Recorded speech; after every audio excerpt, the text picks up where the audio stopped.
Let's go Dolphins! The locker room heat is real in Miami, and I've got some major updates that every Dolphins fan needs to hear. We all know the Dolphins have one thing on their mind, the Super Bowl. And for that to happen, Mike McDaniel needs a high-performing roster with zero distractions. But once again, drama is swirling around one of our biggest stars, and we need to talk about it. Chris Grier should have been fired already, but unfortunately, he's still hanging around making decisions that leave fans scratching their heads. I'm going to lay it all out, but before we dive deep, make sure you've hit that like button if you've been a Miami Dolphins fan for over 20 years. It's always amazing seeing Dolphins Nation from every generation. If possible, drop a comment like, "Go Dolphins! My heart bleeds aqua and orange." Now let's get to the meat of the matter. The Dolphins just got hit with yet another off-field ripple from none other than Tyreek Hill, and it's not sitting well. Hill, who's made a name for himself on the field and off through flashy plays and even flashier social media antics, made waves by snubbing his own quarterback, Tua Tagovailoa, in a recent Snapchat Q/&A. When asked to list his top 5 quarterbacks in the NFL,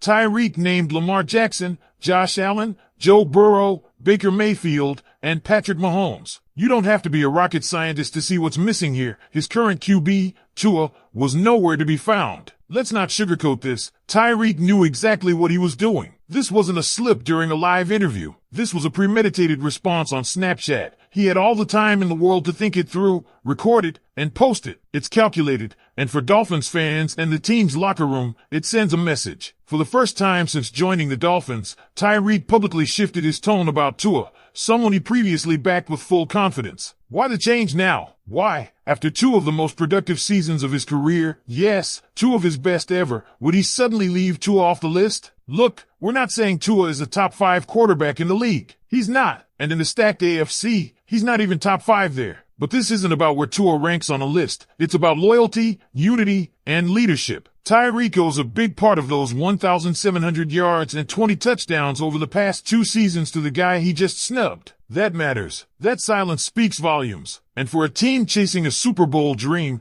this is not the kind of message you want echoing through the locker room. And this drama isn't an isolated incident. It's part of a growing pattern with Hill. He's elite on the field, no question. But his distractions off the field, they're becoming exhausting. There's been tension brewing for a while, and some inside the building are wondering if the Dolphins would be better off moving on. Trading Jalen Ramsey while still hanging on to Tyreek Hill? It doesn't make sense to some fans, especially when Hill is often at the center of controversy and isn't providing the leadership this team desperately needs. Because let's be honest, Miami's got a leadership vacuum. Outside of a few key players, who's stepping up? The coaching staff led by Mike McDaniel, while sharp offensively, isn't exactly known for building a gritty, resilient culture. And if you're leaning on your WR1 to lead the locker room, yeah, you've got a problem. Now, while all this is unfolding, ESPN dropped their post-draft NFL power rankings, and Miami took a bit of a hit. They're now sitting at 20th overall, down from 18th after free agency. It's a dip that has some fans grumbling.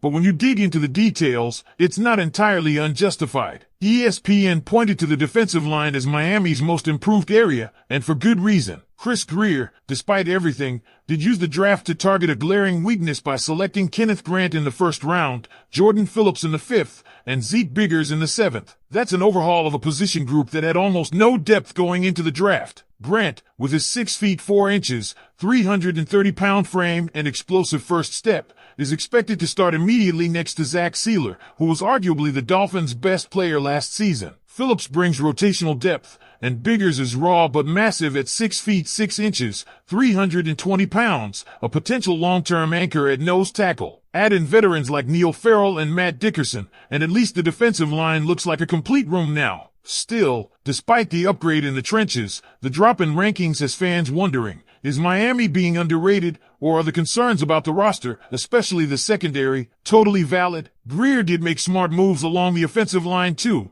giving this unit some stability with young talent and multi-year deals. But the secondary? That remains the big question mark, the Achilles heel that could cost the Dolphins dearly. And when we isolate the AFC rankings, things look slightly better. Miami's 9th in the conference. That's not terrible, but it paints a clear picture. The Dolphins are stuck in the cluster of wild card hopefuls, competing with the Steelers, Patriots, Chargers, and Bengals for one of the final playoff spots. No one's putting them ahead of the Bills. The division title looks out of reach, and unless something changes fast, this roster might not even be built to win a single playoff game, let alone make a run. So here's the big question I want to leave with you today. With all this smoke surrounding Tyreek Hill and his public snub of Tua, and with all the roster uncertainty, should the Dolphins finally consider trading Hill and making Jalen Waddle the clear WR1? What do you think, Dolphins fans? The ripple effects of Tyreek Hill's recent comments continue to pulse through the heart of Dolphins Nation, and fans are right to feel conflicted. Because while Hill's production is undeniable, this kind of drama chips away at the very chemistry Miami desperately needs to build if they want to get over the playoff hump. This isn't just about a social media list, it's about trust, accountability,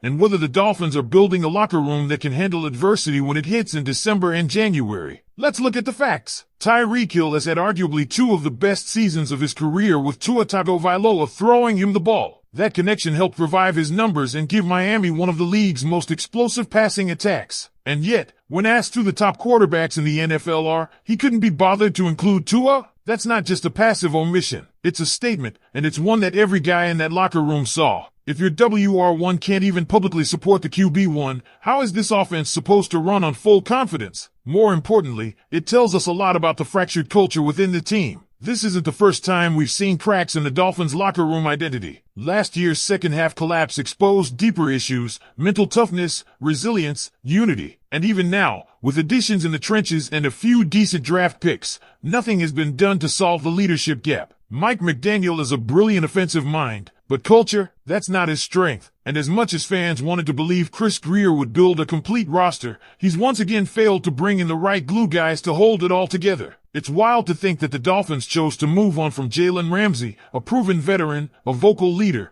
and one of the few defensive players who commanded respect in that locker room, and yet kept Tyreek Hill despite the constant noise. Hill's talent is immense, but when your production comes with this level of baggage, you have to ask if it's worth it, especially when you've got Jalen Waddle, a rising star in his own right, ready to take over as WR1. Waddle is younger, quieter, and more focused. He's also under contract longer and doesn't carry the same financial burden or off-field circus. If you're building for long-term success, isn't that the kind of player you want leading your receiving core? Especially considering the kind of locker room this team is trying to establish, one that needs stability more than sizzle right now. But maybe the bigger issue here is accountability, and the lack of it in Miami. Hill's omission of Tua goes unchecked publicly. No statement, no locker room sit-down, at least none that we know of, and not a word from the coaching staff. That silence speaks louder than any social media post. It tells players that there's no real accountability in place, that you can call out your QB or slight him and still remain untouchable. That's dangerous. And look, we can all agree that Tua still has to prove he's the long-term answer at quarterback. Injuries, inconsistency,